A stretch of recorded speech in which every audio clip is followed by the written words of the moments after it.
All right, strap in, everyone. This deep dive, it's kind of special. We're peeking into someone's, well, their whole philosophy of life, from these handwritten notes. And let me tell you, they're packed with those aha moments about, well, everything life, success, the whole deal. What gets me is it's not just random thoughts, it's like a worldview almost. Mhm. Finances, relationships, growth, all linked in a way that, well, you want to know WHO wrote this. Yeah, exactly. Like we're in their head and I'm hooked already. So, got to start with this. It jumped out at me building a productive life. The author writes, good decision plus daily discipline equals productive lifestyle. Simple, but man, makes you think, right? Like how those everyday choices, the effort we put in consistently, it all adds up. It's funny, most folks obsess over the big decisions, but these notes, they're all about the little ones, the ones we barely think about day to day. Like, are those choices pushing us towards that productive life or, well, the opposite? Whoa, okay, yeah, that's a question I'm asking myself now. And it goes with something else they wrote. Becoming dumber while getting older is a tragedy. So it's not enough to have good habits, got to keep learning, growing through life, or else we're going backwards almost. Tragedy, that's strong, right? But shows how serious this person was about self-improvement. Not a hobby, essential to living well. And they link it nicely with another note. Practice makes permanent. What we do over and over, it gets baked in. So if those actions ain't matching the life we want, well, problem, right? Okay, chill, seriously. Like this person's telling me to get it together, but like in a good way. And they give us a test for that good life thing. The proof of a good life is when you know that you get better as you grow older. Honestly, that's fridge-worthy, pure inspiration. Can you imagine if we all lived by that? Different world, huh? But that was these notes that make you think different about ourselves, how we approach life. So true.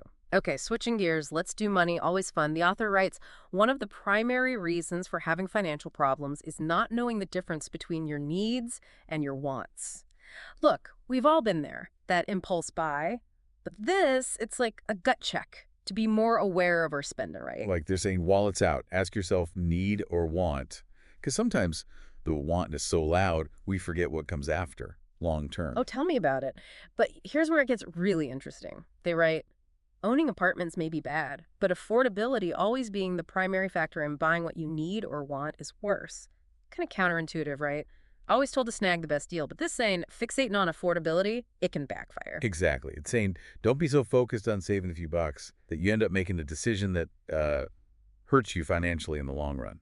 Let's look at the big picture. Making choices that are both affordable and wise, right? Gotta write that down. Affordable and D-wise. I like it. And this balance thing, it's in another note about personal style. To dress well is great as long as you don't spend a disproportionate amount of your wealth to do so. Looking sharp is cool, yeah, but not if you go broke doing it. Right, perspective. Perspective. Got to balance enjoying the good stuff with being responsible, money-wise. And that brings us to money can free you or enslave you. Chilling, huh? Makes you think, for you listening, where's that line? Whoa, deep, man. Like that's saying money's a good servant, but a bad master. Powerful stuff. Our relationship with money, it can lift us up or, well, the opposite. Right, and these notes, no easy answers. Maybe that's the point. It's about awareness. Like, Yeah. is this purchase freedom or am I getting tied down? Okay, mind blown officially, but there's more. Complicates it further. I cannot remember the last time I had a problem that money could not solve reason for negative impact. So at first it's like they're all about the power of wealth, right? But then reason for negative impact, what's that about? Well, it shows self-awareness, right? They know throwing money at stuff, it's a quick fix, doesn't get to the root of the problem. Like putting a band-aid on a broken bone, kinda. Looks okay on top, but underneath, not so much. Exactly. Sometimes relying on money, it creates new W problems, or we don't learn other skills like emotional stuff or how to bounce back from tough times. Okay, now things are getting interesting. This person, they're all about nuance, looking deeper, questioning everything. Absolutely. And that's why these notes, they grab you. No easy answers, one-size-fits-all solutions. They're making us think, you know? Examine what we believe about life, success, all that. All right, listeners, ready for something maybe controversial? They write, if you can't accept the fact that men and women are different, you never understand why many marriages are short-lived. Women find it difficult to get along with women. Also, men find it difficult to get along with women. Whew. Okay, lot to unpack there. It is, and yeah, it could spark some debate. But I think the point is understanding and accepting differences, Mhm. not just men and women, Yeah. but any relationship, right? Right, like they're saying, look, differences exist between genders, friends, whoever. The key is, how do we handle those differences in a good way? And that's a perfect segue to their next point. Having the ability to handle differences is the key to a happy life. There is a direct relationship between your ability to handle conflict and being happy. Almost like they knew the last one was going to be a bomb, so here's the solution. Look, I just dropped truth on you, but here's how you live with it. Learn to deal with conflict. You'll be way happier across the board. And honestly, who doesn't want more happiness? Right, we all want it. And it's saying happiness ain't about avoiding conflict, because you can't. It's about learning to deal with disagreements in a healthy way that makes things better. So, not about right or wrong, it's finding common ground, keeping those connections strong, even when it's tough. And that leads us to, well, you ready for personal growth, self-awareness, all that? Oh, bring it on. This is where it gets juicy. They write, no one should be the sole caretaker of another's happiness. Just let that sink in for a sec.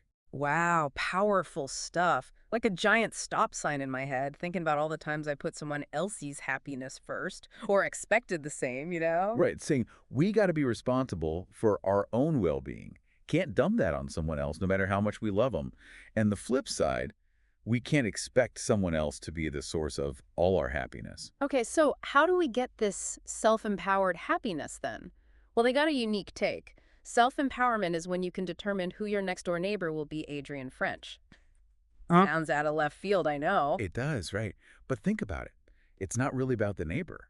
It's about having the power to choose, where you live, who's around you, what kind of life you're building. Mind blown again. It's owning those choices, big and small, that make up our lives. And this whole take action thing, it's in another note. Make your personal behavior work and people will copy it. Like a reminder, we inspire others by what we do, not just saying stuff. It's that actions speak louder thing, but for personal growth. Want to see change? Start with you. Be the example, right? Love it. Empowering and humbling at the same time. Okay, ready for more. This one's a mouthful. Let only what you can't control be complicated. Let what you can control be simple. So much truth crammed in there. Right. We complicate our own lives, stressing over stuff we can't do anything about. Key to peace is focus on what we can influence, keep the rest simple. Stop trying to run the universe. Focus on what you can change. Keep it simple, stupid. Aha, maybe not that blunt. Yeah. But yeah, that's it. Streamline, let go of control, find peace in the moment, right? And this whole being real, matching our actions to who we are, there's another note. Let what you do, not what you say, define who you are. Walk the walk, not just talk the talk. Exactly. Being congruent, true to ourselves, living a life that matches our beliefs. So, ready to shift gears a bit, let's look at some of the author's observations about society, the world out there. Oh yeah, always interesting how people see the world. And these notes, they got some unique takes. Well, here's one that'll get people talking. The reason why the average Black will have a difficult time becoming wealthy is because to look wealthy is an acceptable alternative to being wealthy. Bold statement, right? Requires some careful thinking. It does, and I think it speaks to, like, the complexities of socioeconomic factors, how they intersect with cultural norms. It's a reminder that the path to wealth, it's not always straightforward. A lot of factors at play, societal pressures and all that. And it makes you wonder, right? Does focusing on how things look actually make it harder to build real financial stability? Like they're saying, don't be fooled by the bling, build a solid foundation. Right. Financial literacy, smart choices, building wealth that lasts not just for show or keeping up with the Joneses. Okay, buckle up, because here's another one gets you thinking. It's about personal responsibility versus like political stuff. If we all do what we're supposed to do to live a successful life, it won't matter very much who the president is. Interesting, huh? Like, if we focus on our growth, helping our communities living with purpose, then the political stuff outside, it matters less for our happiness, our sense of fulfillment. Don't get lost in the political drama, live your life kind of thing. Yeah, we have more control than we think over our own lives, our own destinies. And that brings us to, well, technology. And this one's kind of head-scratching. With the advancement of technology, smart people get smarter and dumb people get dumber. What do you make of that one? What makes you think, right? How's tech shaping our minds, our society? It's a tool for learning, connecting, expanding our knowledge. Yeah. But can also create a gap between those who have access and those who don't. Like it can make us smarter, or make inequality worse, depending on how it's used, who's got access to it. Right, so it's about critical thinking, using tech responsibly, making sure it benefits everyone, not just a select few. Using tech for good, but being aware of the downsides and, trying to minimize those risks. And that's a great point to, well, pause for a moment before we dive into the next part of this deep dive. Back again for more of your deep dive. Still digging into these notes, and man, I'm already seeing things different. Me too. And speaking of digging deeper, there's this one really hit me. You must do what you never did before in order to get what you never had before. Kind of like, whoa, wake up call, but a good one, right? Want out of something different. Gotta step outside that comfort zone. Try something new. Breaking free from those old habits, behaviors, the stuff holding us back. Embracing change, being open to, well, possibilities. Like that saying, right? Do what you've always done, get what you've always gotten. So true. But change, it's scary, man. Easier to stick with what we own, even if it ain't good for us. Oh, yeah. But this author, all about pushing boundaries, making us reach our potential. And that leads to another one about discipline, tough choices. Many people failed in life because they chose to do more of what they wanted to do rather than what they had to do. Okay, that one, OUCH, hit a nerve. We've all done it, right? Putting off the important stuff for something more fun in the moment. But this note, it's like, hey, sometimes gotta prioritize, make sacrifices if we want to reach those big goals long term. Balance, right. Pursuing passions, but taking care of responsibilities too.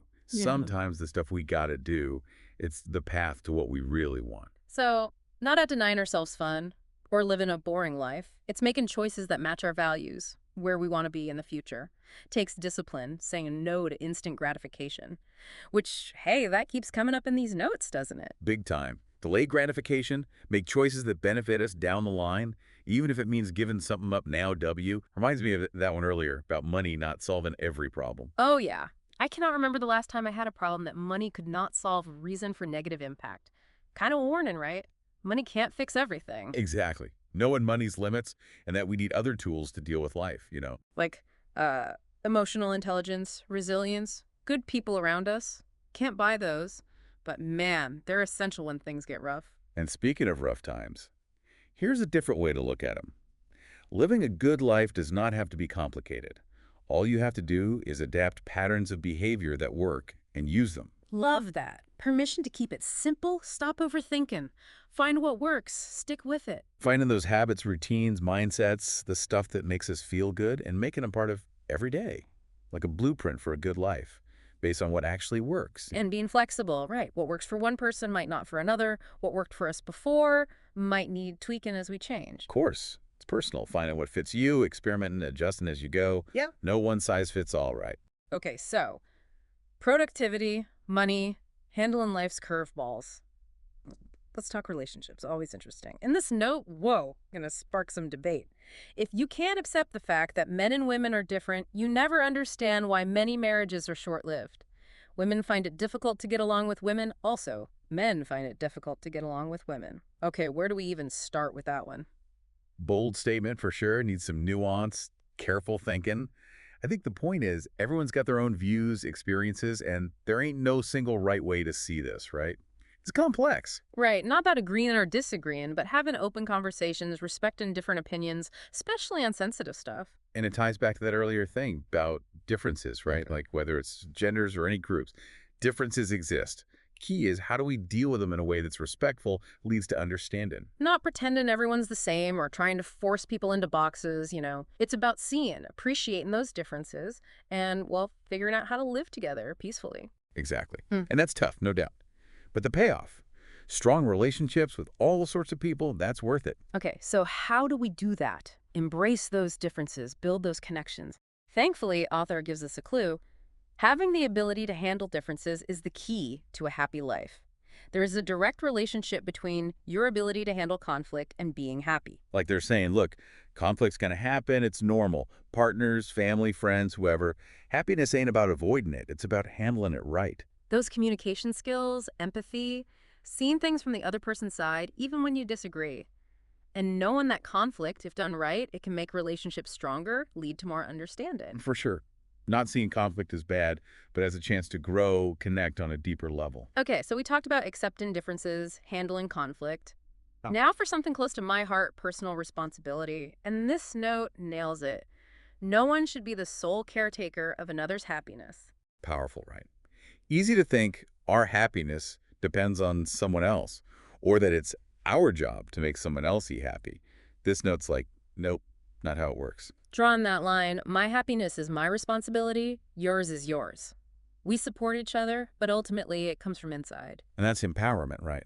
When our happiness ain't dependent on outside stuff, other people, it's more real, more lasting. So how do we get that self-empowered feeling? They got this weird one. Self-empowerment is when you can determine who your next-door neighbor will be, Adrian French.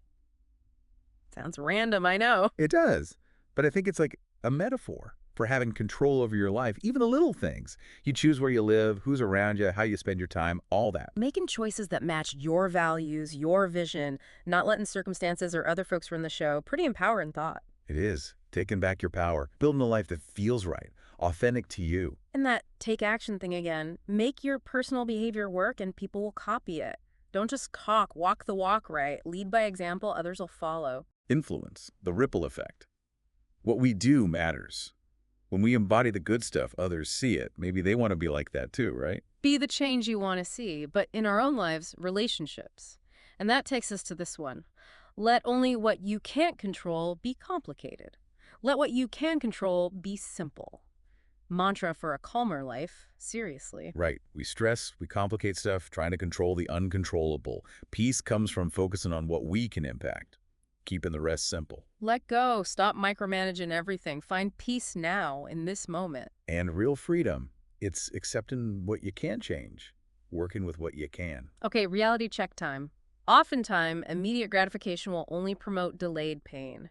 Ouch, felt that one. But true though, isn't it? In this instant everything world, it's easy to forget. Those quick fixes, impulsive moves, they can cause bigger problems later on. Short-term pleasure, long-term pain applies to so much. Money, relationships, health, Learning to wait, making choices for the long game, even if it takes discipline, patience. Thinking about the consequences, making choices that are good for us in the end, even if they're tough, NOW. And this one, kind of new idea. Lifestyle coach mentor. Help individuals navigate through life using common sense and logical thought. Requires close management of individual decision-making. Why'd you think about that? Interesting, right. We need guidance sometimes with all the choices, the complexity of life. Get stuck in our heads, overwhelmed. An outside perspective helps. Like a personal advisor, helping us see clearer, make better decisions, stay on track. That objective view, little nudge when we need it. Okay, ready for a bold one. This one surprised me. If people put as much energy identifying comfort zone as they do on sexual comfort zones, human relations would improve 100%. Whoa, where do we even begin with that? Self-awareness, right? Mm-hmm. Especially in relationships. Like if we knew our own emotional, mental boundaries as well as we know our physical ones, wouldn't things be smoother? Know thyself and your relationships will be better. When we know our needs, limits, what we like, we can communicate that, set healthy boundaries. And comfort zones, they change, right? Being open to stepping outside them, that's where growth happens, new experiences. So it's a balance, honoring our needs, but also being open to new stuff, pushing ourselves. Finding that sweet spot, safe and de-challenged, being ourselves, but open to possibilities. Okay, one last one before we wrap up this part. And it's a doozy. Many people have gas tank common sense, but don't have money common sense. They won't drive when their gas needle is on E, but they will live when their bank account is on E. Man, too real. But such a good analogy though, right? It is. We're careful about the car, but our money. Sometimes not so much. Like, treat your money like your car, with common sense, care. Both are important to getting you where you want to go in life. And a good thought to ponder as we head into the last part of our deep dive. All right, folks, final stretch of our deep dive. We've been through a lot with these notes, and honestly, I'm seeing things differently already. It's wild, right? A few words on paper from someone we don't even know, and bam, whole new perspective. And we got a few more nuggets left too. So let's get to it. This next one, it connects those big ideas we talked about with, like, what do we do individually. Author writes, if we all do what we're supposed to do to live a successful life, it won't matter very much who the president is. Easy to get caught up in the politics, right? And feel like things are out of our hands. It is. But it brings it back to us. Are we doing what it takes to live a good life, no matter who's in charge? True fulfillment, it comes from inside, I think. Our purpose, making a difference around us, regardless of what's going on outside. Exactly. Not being passive or ignoring important stuff. It's about putting our energy into good things in our lives, our communities. Finding that balance, staying informed, engaged to the world, but also growing ourselves, building a life that has meaning to us. And that brings us back to something we keep seeing value, not just the money kind of value. Author writes, when you really understand value, it doesn't matter in what form it is kept. This one, man, makes you think. Look past the surface, the material stuff. Mhm. Real value, it's in the things you can't buy, Sure. right? Experiences, relationships, knowledge, skills, growing as a person. That's the stuff that makes us truly RICH, not just the numbers in the bank account. Okay, switching gears a bit. This one's about technology, and it's a bit provocative. With the advancement of technology, smart people get smarter and dumb people get dumber. Pretty strong statement. It is, raises some questions for sure. Is tech inherently good, bad, or is it how we use it? Like a double-edged sword, kinda. Educate, connect, empower, yeah. But also manipulate, distract, divide. And that's why being mindful is key, right? Is tech making our lives better, or is it controlling us? Are we thinking for ourselves or just taking in whatever's thrown at us? Using it as a tool for good, but knowing the downsides and, well, doing what we can to minimize those risks. Which leads perfectly to this advice. Practical stuff for a better life. Don't just strive to be normal. Instead, strive to be excellent. I love that. We all got potential for greatness. Mediocrity ain't an option. Pushing boundaries, challenging ourselves, being the best version of ourselves in everything we do. Setting high standards, not settling for less than what we're capable of. And that desire for excellence, it ties in with this observation about rationality, logic. Being rational seems to be a difficult act for many people to perform. Like, we ain't always as logical as we think, right? Emotions, biases, past experiences, they get in the way of making clear decisions. So gotta know ourselves, what's influencing our thinking, and be willing to challenge our own assumptions. Question our beliefs, get different perspectives, make decisions based on facts, reason, not just how we feel in the moment. It takes practice for sure, but it's worth it. Leads to more clarity, better choices, a better life overall. Okay, last one for today, and it's a good one to end on. Giving helps to enhance one's self-empowerment. Kind of beautiful, right? Real fulfillment. It comes from helping others, something bigger than ourselves. We're all connected, our actions matter, they have an impact. Find it where our passions, skills meet the needs of the world. Using our gifts to make a difference, whether it's time, donations, or just being kind, compassionate every day. A beautiful message to wrap things up. We all got something to give, and that giving back, it helps others. But it also makes us feel more empowered. It's been an amazing journey going through these notes, and a huge thank you to you, the listener, for joining us on this deep dive. We hope these ideas have gotten you thinking, inspired you in some way. Keep exploring them. See how they connect with your own life, your goals. And until next time, keep learning, keep challenging yourselves, and keep diving deep.